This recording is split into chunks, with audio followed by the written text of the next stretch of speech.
this video, I'm going to do something that I don't do too often, and that is I'm going to remake and repost a video. Well, I just actually did that, didn't I? With the 3 ghost soldiers identified.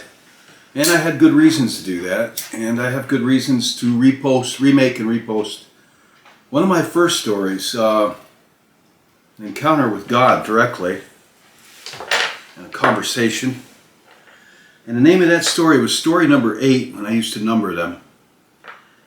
And story 8, A Choice of Paths. And there's a few reasons I'm going to remake this. It's not because I've run out of things to post, but I had actually planned to redo this for quite some time. Because number one, the audio was really bad in it. I made this video in my backyard about 2 or 3 summers ago, before I figured out not to make my videos in the backyard. It's just too much ambient noise, and really I live in a very small town, but I'm in the center of town, in a village, and you can hear in the summertime people's lawnmowers, their Harleys, their music, their loud trucks, their dogs barking, and something about it, it just comes through actually louder than it is. What the? Well,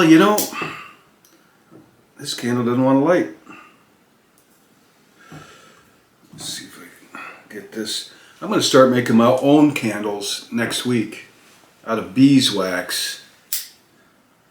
That's supposed to be the best stuff you can use, from what I hear. Just wax, it comes off the table pretty easily. Yeah, I bought a mold. I've made my candles before, but these are dollar store candles. And you get what you get. And this one doesn't want to light. Huh. Well, I wanted the Christmas colors to show up a little bit here, so I wanted to park one by that. So I'm remaking this for a few reasons. The audio quality was not good at all. I made it with my cell phone. That was before I had this camera set up that I've got now that works really well. And I give my son Tim credit for that. He really urged me to get this camera for these blogs. You had to turn it up real loud to hear me on this one, story 8. And that if you turn it up full blast, you can hear what I'm saying in it. Unfortunately, you hear all the other noises really loud, cars going by, and it's not even that loud. It sounds louder than it actually is, but the audio's bad. The second reason, I had to make that video in 2 parts, and really didn't need to make it in 2 parts. There's story number 8 part 1, and there's story number 8 part 2. I think it's because my phone battery died, and I didn't want to toss out my work on the first part.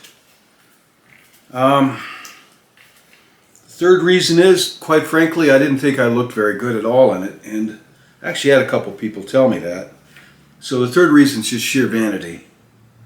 I struggled with weight off and on most of my adult life after the age of 40. I've struggled with weight. I put it on, I take it off, and so forth. And that's the other reason is actually it's kind of self-centered for me, but I've been going through a valley for a while now. I just suddenly my life changed about 2 or 3 years ago. Every single person I cared about in this town either died, moved away, or let me down pretty hard enough that I'm no longer, hanging around or with that person. All within 6 months. Suddenly I found myself alone talking to my dog and the camera. Maybe that was God's will. When God takes people out of your life, it was my mother's time. I thought about that today. As much as I miss her, she wasn't doing very well, and it was merciful that she went, honestly. And she's, in her way, let me know, and I made a video about that, that she's doing very well, and that we'll be together again, all of us. And the other people that are not in my life anymore, I don't know how to say this, but I would think that God probably wanted these people out of my life. But it's still an adjustment.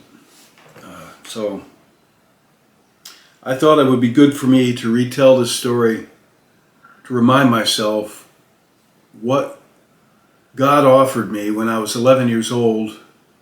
I think 11, or maybe 12, but I think 11. About 11. And the choice I made. And also, I want to tell this story because even though it's a dialogue between God and myself, it really has a lot to do with everybody that's in God's family. And it just give you a glimpse of His personality, you know, and His love for you and me, and faithfulness, and His sense of humor. Let me tell the story. I believe I was 10, 11, or 12, so I say 11. Around age 11. I love God. I had a preacher tell me years ago that if I wasn't born again, if I didn't have this profound experience, like he did when he was in college and turned his life around and gave it to Jesus, then I wasn't really saved. And I didn't like that. I said, well, I've always known God. I've always known God. I mean, I loved God when I was as long as I can remember. And it's just the way it is. And so one night I was praying. It was nighttime. I was in my bedroom alone when I lived in Sodus. And I was down on my knees on my bedside. And I remember a lightning storm had just finished. And I've thought about this night quite a bit through my life. That's how I remember it. And I also wrote all this down years ago in detail, and I read it again last night. But I was on my knees with my Bible, kneeling by my bed, reading the Bible. I liked the Old Testament back then. I liked Proverbs and Ecclesiastes and the book of Job quite a lot at age 11. Thank God this was the days before video games, cell phones, and the garbage they're throwing at our children these days, you know. So my biggest distraction was at that time, my room would be full of army men, and I liked robots and BB guns, things like that, comic books, back when they cost 15 cents for a comic book. But this particular night, I was on my knees by my bedside, praying to God, and just really, I was feeling really in love with God. I mean, I was really soaking it up. I mean, or something, I don't know, but really just telling God how much I loved Him.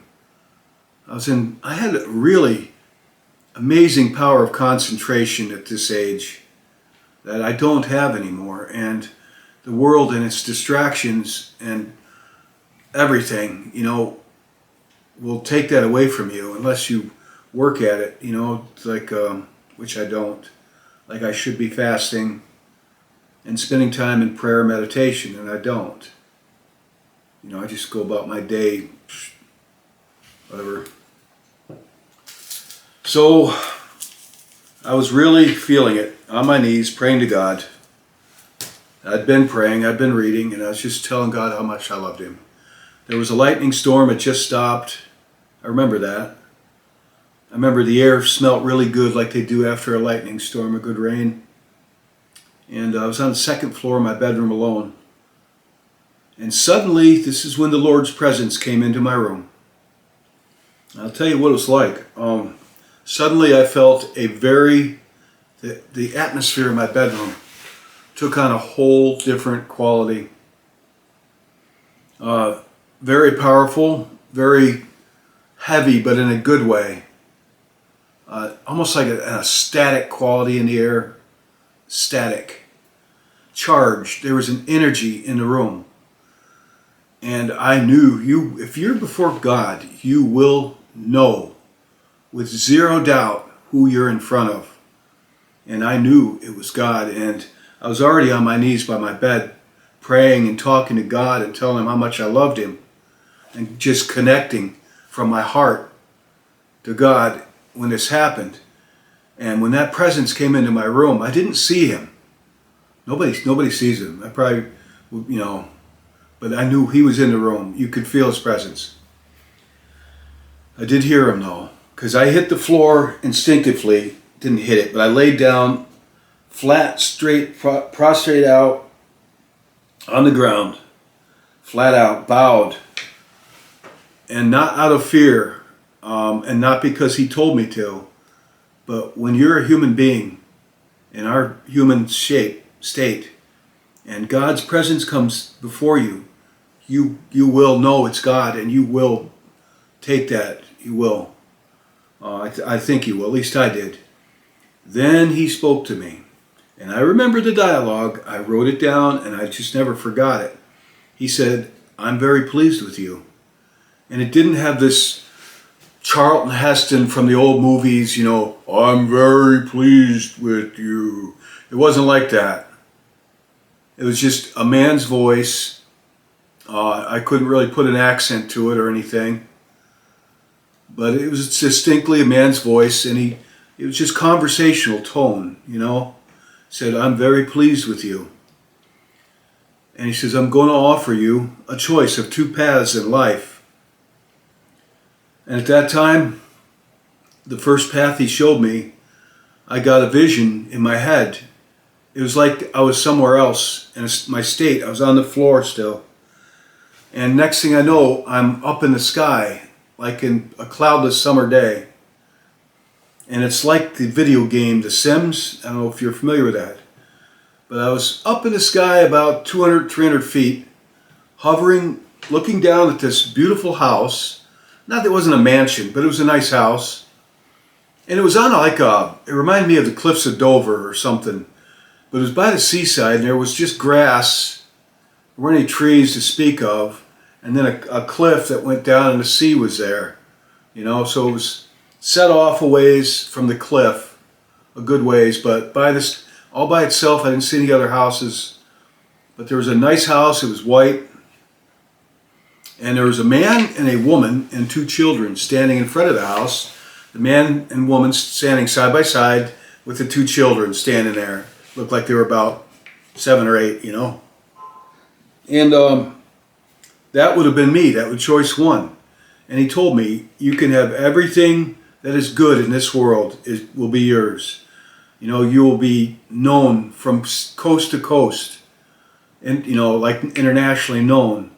And he said, your integrity will be faultless. And I got the impression that whatever I was doing to make myself rich and famous, usually people doing that, they don't have integrity. Could have been a politician or something, who knows. But he said, your integrity will be faultless. You'll have the love of your life, like a beautiful wife and a good love, and two children. And he said, your health will be good. Their health will be good. You'll have a long marriage, a long life, and pretty much the whole family will live very well. He did say, you'll have the usual problems people have, like, you have the occasional toothache or stomach ache, the usual problems that all people have, but your health will be good. And your integrity will be faultless, he said. And he said, you'll have a beautiful, a great marriage and family. And he said, there are some good things worth having in this world. It's not all bad. There are some worthwhile things. He said there are some good things in this world to be had. And, from my age, at that age, I wasn't involved with girls or anything yet. But he made me understand the value of these things, of having a good love in my life, and a good partner and good health. and such. And he made me understand the value of these things. You don't always get these things. That's why supposedly it's very valuable when everything, these things come to you. And then that vision went away. And the next one, he didn't show me a vision. I kind of saw darkness. Not just darkness, I had like a blank, just darkness. And he didn't show me a vision. And he said the next path, the other path, he said, there will be more learning opportunities in this path that aren't available in the first path of, wealth, fame, love, health, all that good stuff. He said, and this path will be a little more difficult.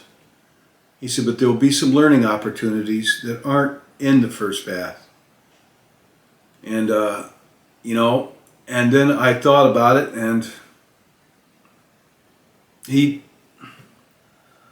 had to choose, and I thought about it. I thought, well, the second path is harder, and it has learning opportunities that the first path didn't have. So naturally, I wanted to choose that path just to make God happy, honestly. And he must have sensed what I was thinking, obviously. He said, don't choose too fast. He said, he actually sounded a little angry, like admonishing me. But not angry like I'm in trouble, but just like you would to tell a child. Like it was like a father talking to a child. He said, don't choose too fast. He said, think about it. Take your time and think about it. Which I got, ouch, it hurt to have this wonderful presence talk to me angry. It smarted because he was so wonderful. I don't know if I'm telling this story right. So I thought about it, and I kind of smarted a bit at him saying, don't choose too fast. But he didn't want me to make a mistake I was going to regret. And honestly, I don't think I ever thought about it. I think there was no question in my mind that I was going to choose the second path that was hard, and I got the mental image of myself. I didn't say that, I forgot to say. Though I didn't see myself like I did in the first. I couldn't really I just saw a man and a woman and two children. But I was like 300 feet off the ground, 200 or 300 feet up in the sky looking down. Couldn't really make out our facial features. I wasn't overweight, neither was my wife. I'll tell you that much. But this one I didn't see anything. But he put an impression on me of what I would be. I saw myself about the age I am now, middle-aged. And I saw myself alone and very bitter and angry at life. That's how I saw myself. And I'll leave the first story 8, A and B up, and you can check and see that I'm not changing my story. But I did see myself at where I'm at now in life as an alone, angry, bitter person that had suffered a lot of injustices and such. Not the hardest life in the world, but for me a hard one, because I have a strong sense of justice and truth and fairness, and when people and government and agencies are dishonest and bad dealing with me, I take it very personal. So I thought about it, and I said to God, what if my anger and bitterness makes me turn away from you? I was afraid of that maybe I would be alone, angry and bitter at life, and turn away from God. My God, I knew I was going to connect with this. Sorry. And you know what he did? This is going to be hard for me to tell this.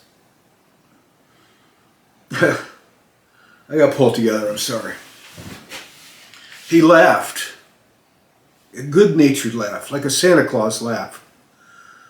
Not over-the-top Santa Claus.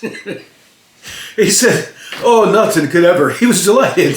He actually was delighted that I was worried about being separated from him because I get angry at life and say, the heck with it all, The fact that I would worry about that delighted him, and it was also impossible. He laughed and he said, Oh, nothing could separate me from you. He said nothing. He said it twice. Nothing could separate me from you, while he's laughing. And he said nothing. And with that I said, well, then I choose the second path. And then that was it. Just as distinctly as I could tell, his presence was in my room. It was gone. It was it. The presence was gone. And I guess that set into motion things in my life that would put me where I'm at today, in which, honestly, I'm alone, bitter and angry, and anybody that knows would tell you that. I am at this point in my life, and I haven't turned from God at all, as you can tell, and I hope I never do. And even if I do, God said nothing could ever separate me from Him. And I'm not going to take that for granted. You know, like I could do anything I want, you know. You know, I've got, God can't tell a lie. He can't break His promise. I'm set. So I've kind of a license like 007, you know. No, I don't take that for granted at all. Quite the opposite. But I've thought about it over the years. I've thought, I would so much rather have picked the first path. Looking back, honestly, I'm not going to tell you my hardships in life, but I've had some doozies.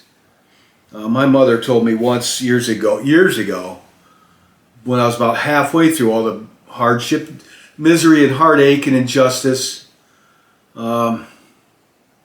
she said, I don't know how you hold up, son. A lot of people would have taken their life with all that you've been through, and I never considered that. Because I consider my life a gift. You know, it's going to be over anyway. And it's when it, you know, just may as well write it out, right? Write it out. Oh. I think that he appeared, why did he appear to me when I was a little kid? Not really at all knowledgeable in the world and how cruel the world can be. Or how wonderful the world can be for some people. I mean, I don't think anybody has a free ride here at all. But the world seems to be a pretty mean place for good people. And I think the only answer I'd come up with, it was about that age that I still was very innocent. You know, I hadn't gotten into the things people get into as they become teenagers. Some of us do. And I think my biggest sin then, I got into hunting animals for sport. It was about that time I started going out just shooting with my BB gun, and then I got a .22, kind of just wantingly using, you know, hunting animals just for the sport of it.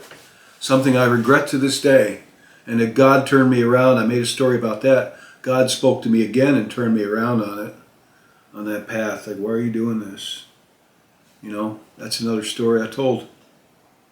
I never hunted again. I would if I needed the food or such, but thank God I never had to do that in the Army or anything. And the other thing is like, well, God must have known, you know, obviously, He must have known what path I would choose. I mean, obviously I was already, before He came into the room, I was on the floor praying, and just telling God how much I loved Him, and really just completely connecting, you know, from my soul to God in prayer and praise and adoration, on my knees with my Bible at my bed. You know, He already knew I loved Him.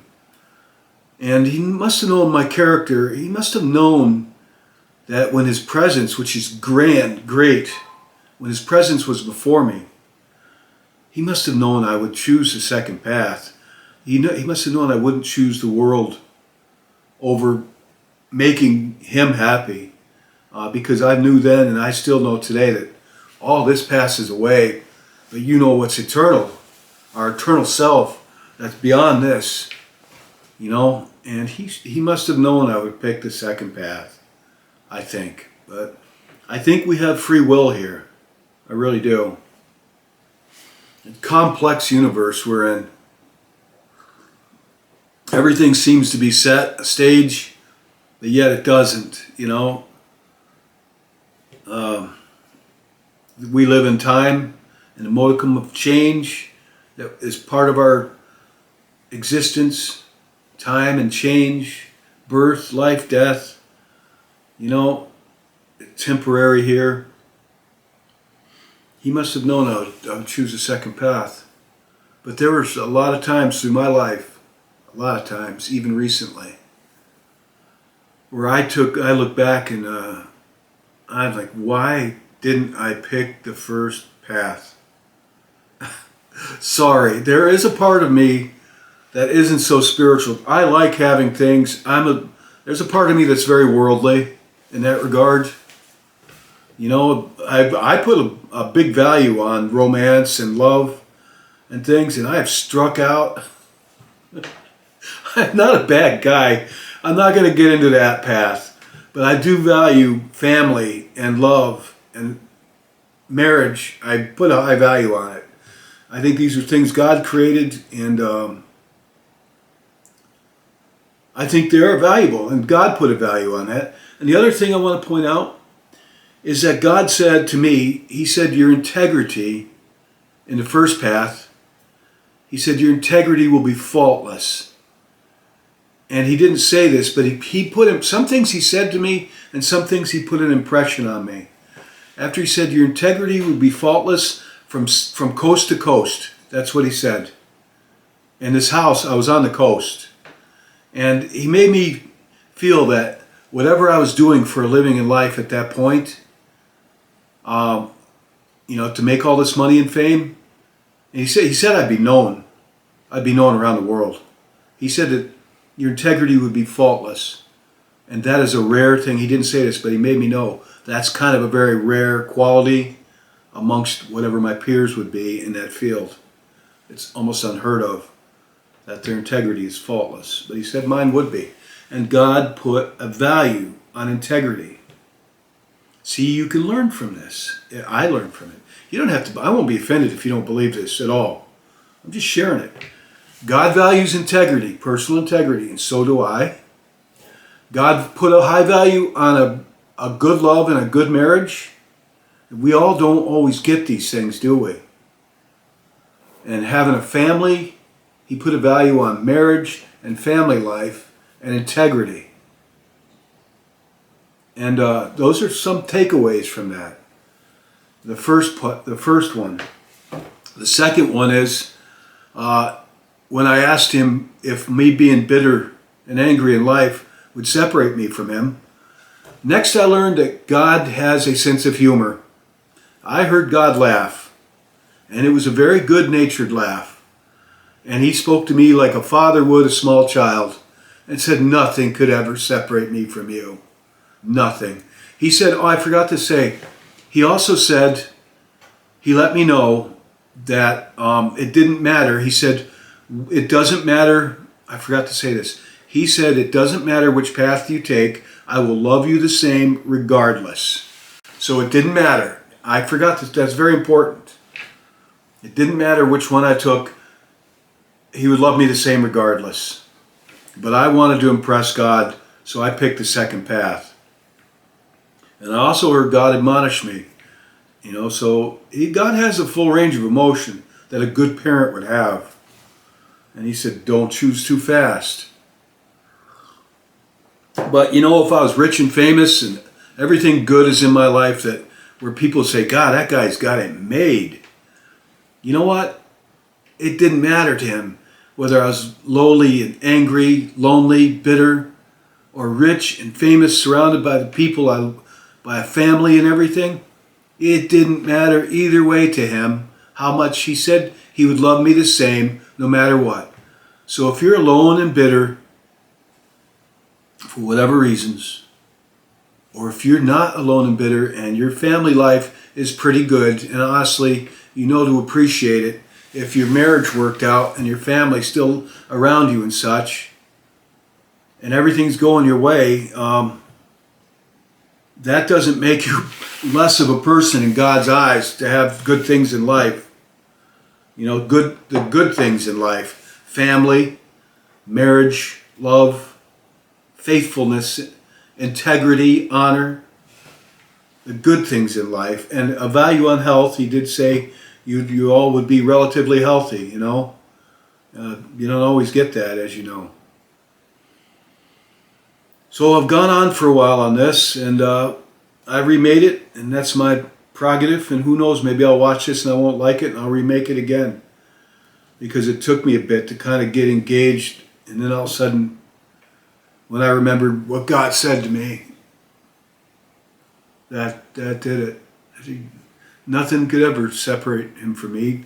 He laughed. It was ridiculous to even think that something could separate me from God. And, you know, that's one of the reasons I told the story again, to remind myself that I picked this path. And at age 11, I saw myself at the age I am now. I didn't see, like he showed me in number 1, but I would be alone, angry, and bitter. But then I was afraid that maybe that would cause me to turn away from him. And he laughed and said, nothing could ever separate me from you. Nothing. And he was laughing. I'm not going to try to do his laugh, but it was a pretty good laugh. You know, a good-hearted laugh. So, this is all part of his will. And if you're going through some hardships in life, and you're hanging on to your faith, you know nothing could ever separate you from God. Because that applies to you just as much to me. I mean, does this make me his little favorite? I don't think so. I think you're his favorite too. I forgot to say that. I think this doesn't make me feel proud, though you could feel proud about it. It's nice to have the reassurance that I had. That's why I'm sharing it with you. I think that maybe God thought I needed this or deserved it. I don't know. But I'm going to read you one scripture, lest I get proud of this event. Most people have to die and have an NDE to see God and experience these things. I've never heard of anybody experiencing God like this, other than they died from something and came back to tell about it. So I feel quite honored. But I want to share one verse. Jesus appears to Thomas. There's a lot to be learned from this verse. Now Thomas, one of the 12, was not with the disciples when Jesus came. So the other disciple told him, "We have seen the Lord!" Exclamation mark. But he said to them, Thomas said to them, "Unless I see the nail marks on his hands and put my finger where the nails were and put my hand into his side where the spear pierced him, I will not believe." A week later, his disciples were in the house again, and Thomas was with them.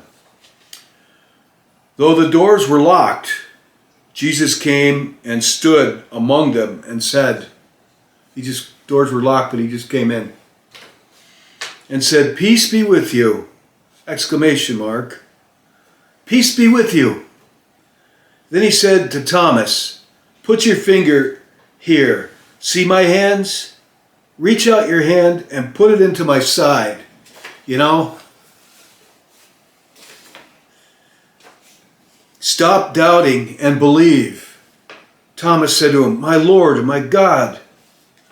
Then Jesus told him, "Because you have seen me, you have believed. Blessed are those who have not seen and yet have believed."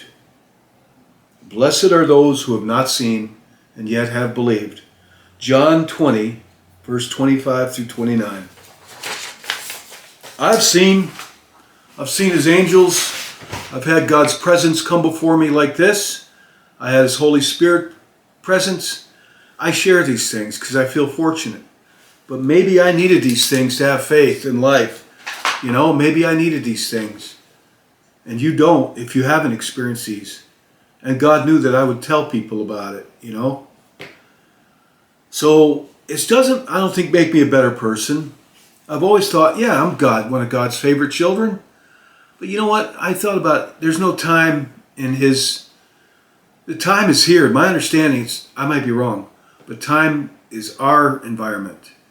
But when you live in an environment and you're omnipresent like God, and there's no time, I guess, you know, outside of here, I mean, he can be everywhere at once, giving me all kinds of attention and maybe a million other people all kinds of attention individually somehow.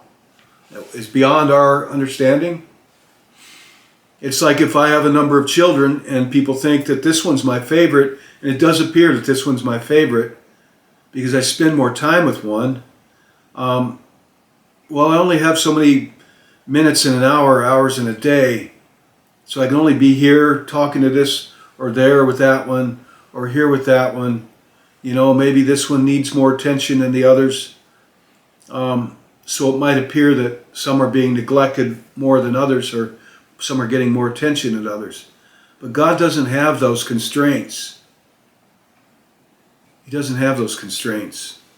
So that's how, you know, he can treat me like his own darling child. And I am, and so are you, just the same. And he can do this.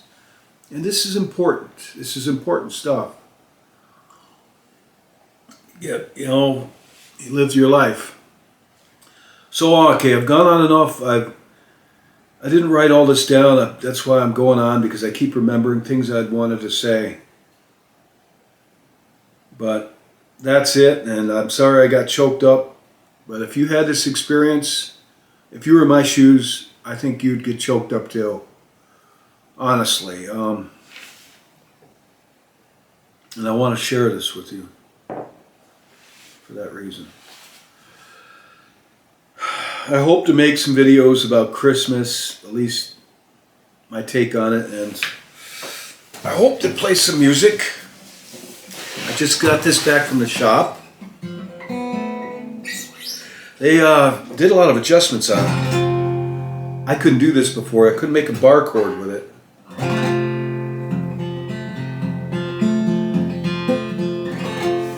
So I hope to make some music with it. New strings. Alright, that's all. I won't take up any more of your time. Thank you. God bless each of you.